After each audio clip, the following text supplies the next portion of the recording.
मैं तंजीम सर, मेरा YouTube channel physics concept में आप सबका स्वागत है। मैं एक बार फिर आपको फिजिक्स की समस्याओं से दूरी को कम करना बताऊंगा। अक्सर बच्चे भौतिक विज्ञान विषय तो ले लेते हैं, मगर भौतिक विज्ञान में भौतिक राशियों के बारे में ही नहीं जानते हैं। भौतिक राशि क्या होती है, भौतिक राशि कितने प्रकार की होती हैं, भौतिक राशि में माप क्या होती है, भौतिक राशि में दिशा क्या होती है, इन सब से अच्छी तरह से वाकिफ कराऊंगा। भौतिक राशि दो प्रकार की होती है, वैसे तो तीन है, लेकिन शुरुआत में भौतिक राशि दो प्रकार की होती है। अब दो प्रकार की कौन कौन सी? एक आपकी अदिश राशियां, अदिश राशियां, और दूसरे आपकी सदिश राशि, सदिश राशियां। अब अदिश और सदिश राशियों में क्या फर्क होता है?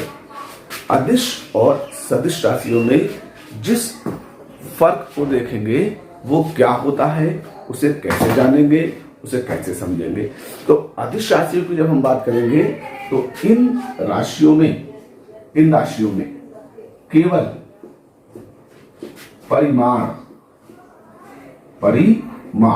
परिमाण का दूसरा नाम मापांक भी है।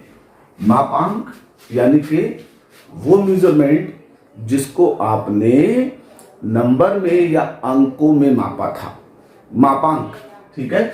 इसे साधारण भाषा में हम लोग मान कहते हैं। तो अदिश राशियों में क्या होगा?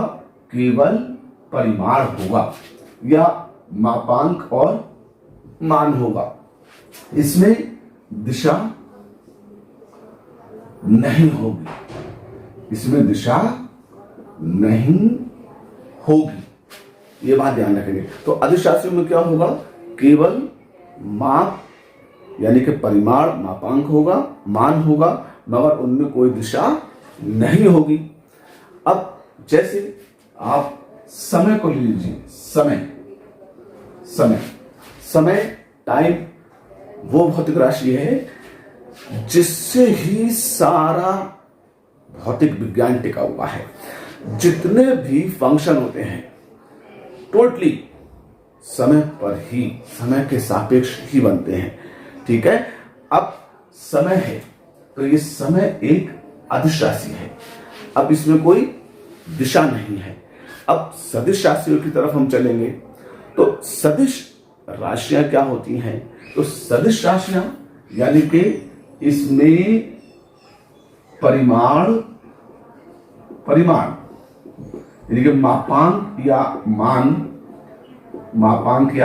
मान के साथ दिशा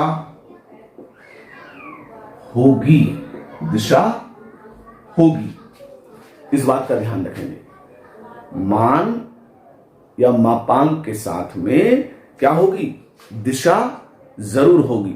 अब दिशा जरूर होगी तो इसका मतलब अब हमारे पास दिशाएं है क्या?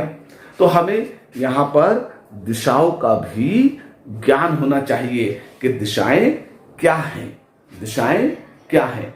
नॉर्मली दिशाएं तो बहुत सिंपल सी बात है। हर एक कोई सूरज को निकलता देखता है, हर एक कोई क्या करता है? सूरज को निकलता देखता है। तो सूरज से ही सारी दिशाओं का अंदाजा लगा लिया जाता है। अब सूरज से ही जब सारी दिशाओं का अंदाजा लगाया जाता है तो आप जब पृथ्वी के किसी भी हिस्से पर हो, पृथ्वी के किसी भी हिस्से पर हो, तो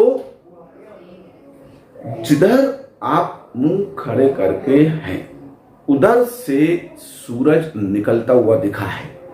तो पृथ्वी के हर एक स्थान पर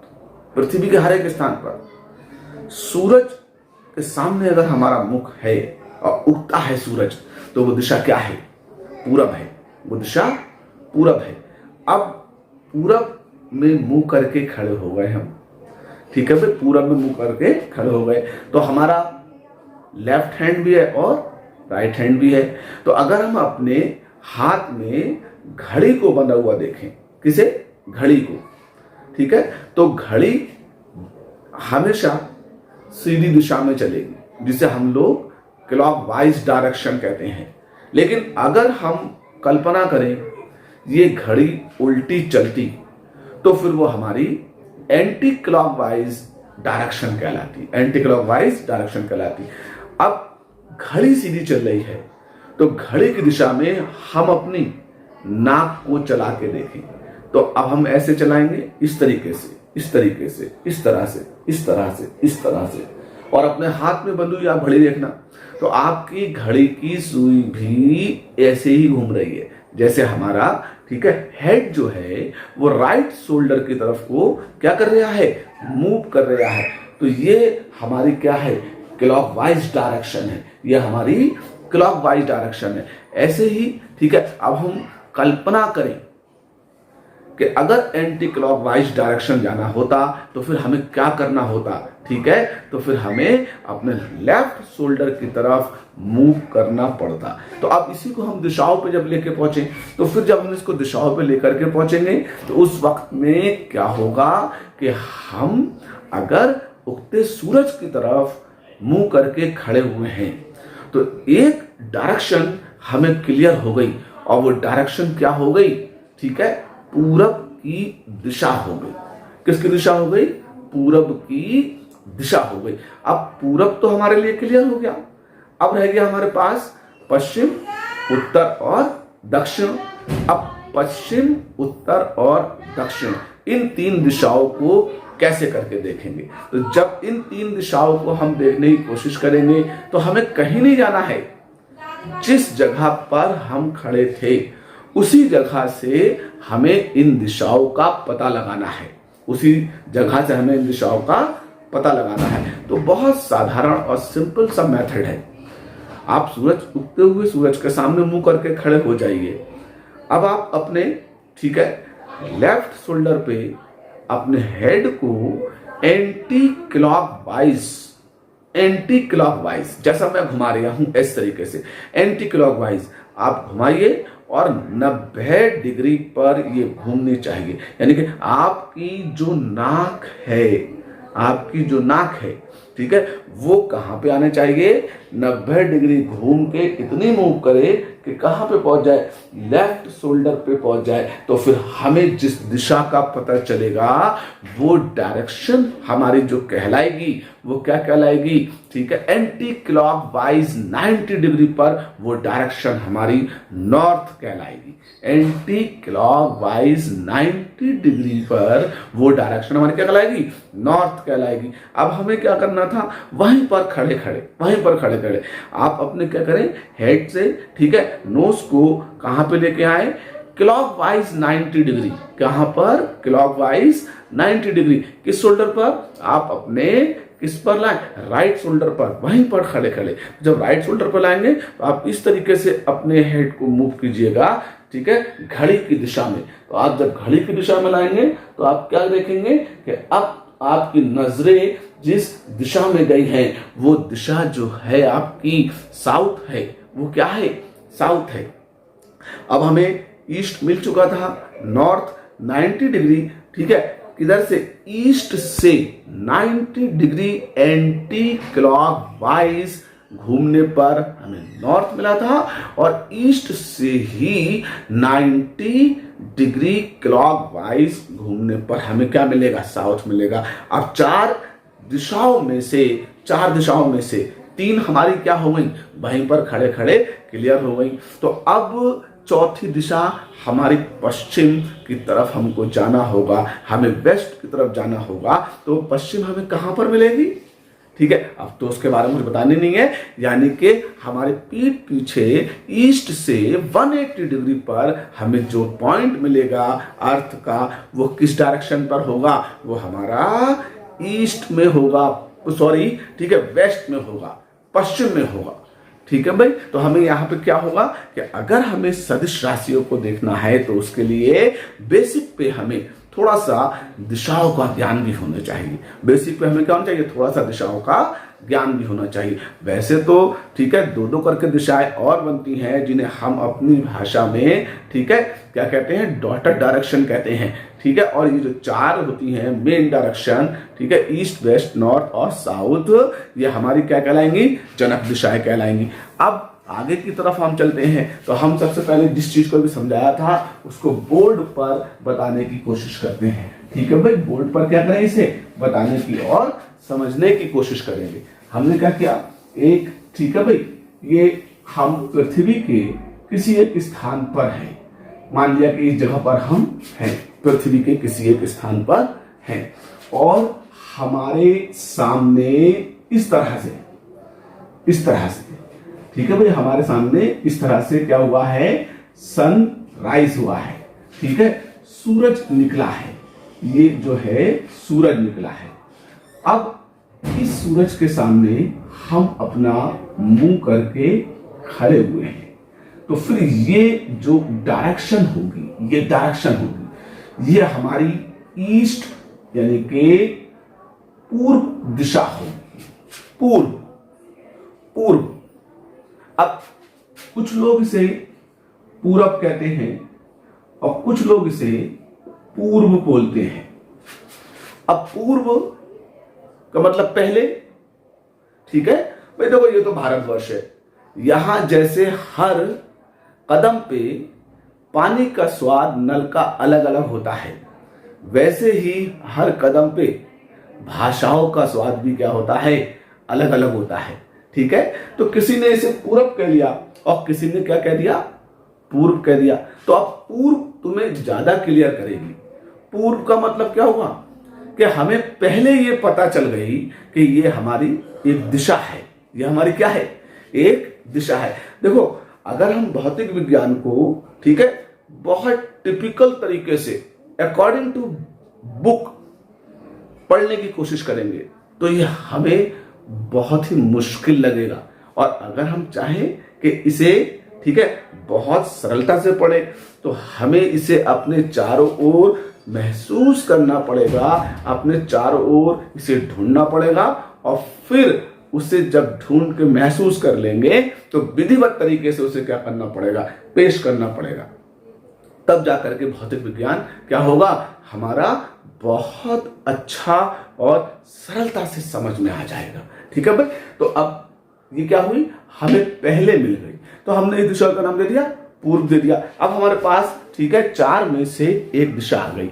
अब घड़ी के विपरीत दिशा में एंटी क्लॉकवाइज 90 डिग्री, ठीक है, पूर्व से किधर की तरफ, एंटी क्लॉकवाइज,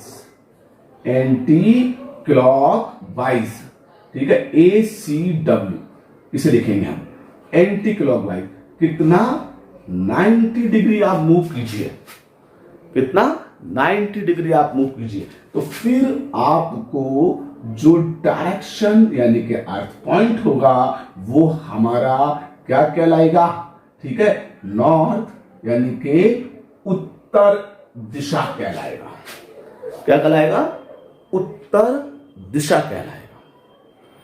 अब अपने ही स्थान से क्या करें, 90 डिग्री घड़ी की दिशा में क्लॉकवाइज, 90 डिग्री घड़ी की दिशा में क्लॉकवाइज, तो हम क्या करेंगे, ठीक है, ईस्ट से ही कितना, 90 degree clockwise, CW clockwise, 90 degree clockwise CW। आप जब मूव करके जाइएगा तो फिर आपको जो अर्थ पॉइंट होगा वो आपका क्या कहलाएगा, साउथ यानी कि दक्षिण कहलाएगा। ठीक है, क्या कहलाएगा, दक्षिण कहलाएगा। अब हम लोग ठीक है भौतिक विज्ञान के बंदे हैं, इसलिए हम इसे विज्ञान की थोड़ी सी मिलती जुलती टेक्निकल भाषा में समझ रहे हैं, और ये हमारे पास अगर विषय क्या होता, ज्योग्राफी होता, तो फिर हम इसे किसी पोएम की तरह देखते। ठीक है, अब हमें क्या करना है कि हमें ईस्ट, नॉर्थ और साउथ मिल गया है, या तो ईस्ट से 180 जाइए या फिर नॉर्थ से एंटी क्लॉकवाइज 90 जाइए या फिर साउथ से 90 डिग्री क्लॉकवाइज जाइए, तो हमको जो एक अर्थ पॉइंट मिलेगा वो हमारा क्या कहलाएगा, ठीक है, पश्चिम यानी कि वेस्ट दिशा कहलाएगी। तो इस तरीके से हमें क्या मिल जाएंगी वहां पर, ठीक है, 4 दिशाओं का महसूस हो जाएगा। अब मैं यहां दिशाएं क्यों बता रहा हूं, दिशा मेरा बताने का मतलब इतना है क्योंकि मैं तुमको सदिश राशियों से संबंधित हर एक छोटी से छोटी और बड़ी से बड़ी परेशानी को दूर कर दूंगा। इसलिए ठीक है, पहले थोड़ा सा हमें क्या पता, सदिश को प्रदर्शित करने का तरीका। तो बात हो रही है हमारी अब सदिश को प्रदर्शित करने का तरीका, ये देखेंगे तरीका। तो अब भाई बच्चों, पहले हम एक सदिश राशि को चुनते हैं। मान लिया वो सदिश राशि हमारे पास बल है, ठीक है भाई, बल। तो बल जिसे हम क्या कहेंगे, फोर्स, ये है।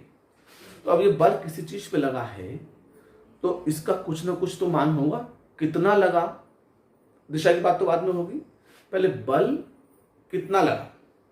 तो हम इस बल की जब हम बात करेंगे ना, तो हमने माना कि बल जो है, फोर्स, वो F से प्रदर्शित किया। अब ये किसी चीज पर 100 न्यूटन का लगा है। न्यूटन तो न्यूटन सर को सम्मान देने के लिए बल की इकाई अब आगे तक हमेशा न्यूटन ही रहेगी। तो 100 न्यूटन का इस पर बल लगा। तो इसमें ये जो 100 है, ये इस फोर्स का मान है। क्या है, मान है, जिसे हम क्या कहेंगे, मापांक कहेंगे। मापांक है, मान है, मापांक है। लेकिन अगर हमने इस पर तीर का निशान लगाया है, काहेगा तीर का निशान, तो वो तीर का निशान तब लगेगा जब हम 100 न्यूटन के आगे दिशा लिखेंगे। जैसे 100 न्यूटन पूरब दिशा में, 100 न्यूटन पूरब दिशा में। तो ये 100 न्यूटन जो पूरब दिशा में है, तो इसमें अब दिशा पूरब आ गई, तो आप इस पर क्या करेंगे, तीर का निशान लगाएंगे। तो ये अब एक सदिश को प्रदर्शित करने का बिल्कुल सही तरीका है। सदिश को प्रदर्शित करने का बिल्कुल सही तरीका है, ठीक है भाई। अब तीर के निशान पर चर्चा करते हैं। तो तीर का निशान जो है, तो उस तीर के निशान के 2 भाग होते हैं। यानी कि अगर हम 100 तक पहुंचे हैं तो 1 से तो बात शुरू करी होगी, तभी तो 100 तक पहुंचे हैं। तो ऐसे जो तीर का निशान बनाया है, तो उसकी कहीं से तो बात शुरू करी होगी। जहां से बात शुरू करते हैं उसे प्रारंभिक बिंदु कहेंगे, और जहां पे बात खत्म करेंगे उसे अंतिम बिंदु कहेंगे। तो ये जो तीर का निशान है, माना यहां से शुरू हुआ, प्रारंभ यहां से हुआ और इसका अंत यहां पर हुआ है, तो ये अंतिम बिंदु हो गया, ये प्रारंभिक बिंदु हो गया। तो प्रारंभ से, ठीक है, जो बात शुरू की थी और अंतिम तक पहुंचते पहुंचते प्रारंभ पीछे रह गया। कहां रह गया, पीछे रह गया। तो पीछे रहने की वजह से इस प्रारंभिक बिंदु को हम पुच्छ कहेंगे। क्या कहेंगे, पुच्छ, जिसे अंग्रेजी में टेल पढ़ेंगे, अंग्रेजी में टेल पढ़ेंगे। और अंतिम बिंदु कहां पहुंचा हमारा, ठीक है, शीर्ष पे पहुंचा है, तो इसे शीर्ष कहेंगे। क्या कहेंगे, शीर्ष। और इंग्लिश में इसे क्या कहेंगे, हेड कहेंगे, ठीक है भाई, इंग्लिश में हेड कहेंगे। अब प्रारंभिक बिंदु से अंतिम बिंदु तक जो आपका इसकी माप ली जाएगी, माप, वो सदिश का मापांक कहलाएगा। क्या कहलाएगा, मापांक कहलाएगा। और इस पर लगा हुआ ये जो निशान है, ये सदिश की दिशा को बताएगा। किसे बताएगा? सदिश की दिशा को बताएगा। तो प्रारंभिक बिंदु से अंतिम बिंदु तक जो माप ली जाती है वो सदिश का मापांक होता है, और अंतिम बिंदु यानी कि हेड पर लगा निशान वो दिशा को बताता है। इस तरह से हमारा एक तीर का निशान पूरा कंप्लीट होता है। ठीक है भाई, आगे की तरफ बढ़ते हैं। तो अब सदिश को प्रदर्शित करने का तरीका और सदिश के मापांक को प्रदर्शित करने का तरीका क्या होना चाहिए? तो जब आप सदिश लिखें, सदिश, तो प्रतीक पर तीर का निशान जरूर लगाएं। प्रतीक पर तीर का निशान जरूर लगाएं। और जब आप सदिश का मापांक लिखें यानी कि मान लिखें, तो तीर का निशान प्रतीक पर से हटा लें। तीर का निशान प्रतीक पर से हटा लें। अब कुछ लोग तीर का निशान हटाते नहीं हैं, तो वो क्या करें? तीर का निशान लगा रहने दें, लेकिन अब दिशा को बंद कर दें। और दिशा को बंद करने के लिए जो प्रतीक लगाए जाते हैं वो मॉड कहलाते हैं। क्या कहलाते हैं? मॉड। अब मॉड को अगर हम मजाक में देखें तो हमने मॉड लगा के इसकी दिशा की मौत कर दी। मॉड लगा के इसकी दिशा की मौत कर दी, तो फिर क्या रह गया? ये सिर्फ इसके पास मान रह गया, अब इसके पास दिशा नहीं रह गई। तो सदिश को जब प्रदर्शित करेंगे तो उस पर तीर का निशान जरूर लगाएंगे, और जब सदिश के मापांक को प्रदर्शित करेंगे तो या तो उस पर से तीर का निशान हटा लेंगे, और अगर तीर का निशान नहीं हटाएंगे तो फिर हम तीर का निशान लगे लगे उस पर मॉड लगा देंगे। तो इस सदिश और सदिश के मापांक को प्रदर्शित करने का तरीका हो गया। अब अगली वीडियो में, अगली क्लास में मैं आपको सदिश के घटक बताऊंगा। सदिश के घटक बनाऊंगा। और सदिश के घटक होते क्या हैं? ये भौतिक विज्ञान में एक बहुत ही इंपॉर्टेंट और बहुत ही जरूरी टॉपिक है, क्योंकि कंपोनेंट्स ऑफ वेक्टर हमें, चाहे वो इलेक्ट्रिक फील्ड हो, चाहे मैग्नेटिक फील्ड हो, चाहे ग्रेविटी फील्ड हो, किसी तरीके की फील्ड क्यों ना हो, और अगर उसमें हमारी वेक्टर क्वांटिटी कार्य कर रही है एनी एंगल, तो फिर हमें उसको काय पे ब्रेक करना पड़ेगा। कंपोनेंट्स ऑफ वेक्टर में उसे हमें क्या करना पड़ेगा? घटकों में तोड़ना पड़ेगा। तो अगर मेरी आज की क्लास अच्छी लगी है तो आप मेरे चैनल को सब्सक्राइब कीजिए और साथ ही बेल आइकन बजाइए, जिससे जब मैं अगली क्लास आपके यहाँ भेजूं तो फिर आप तक मैसेज पहुंच जाए। किसी तरह की समस्या हो आप मेरे कमेंट्स बॉक्स में डालिए, मैं पूरी कोशिश करूंगा कि आपकी परेशानी को दूर करूं। आज के लिए बस इतना ही। अगर चैनल को अच्छा लगा है, मेरी क्लास अच्छी लगी है, तो प्लीज आप इसे क्या कीजिए? सब्सक्राइब कीजिए।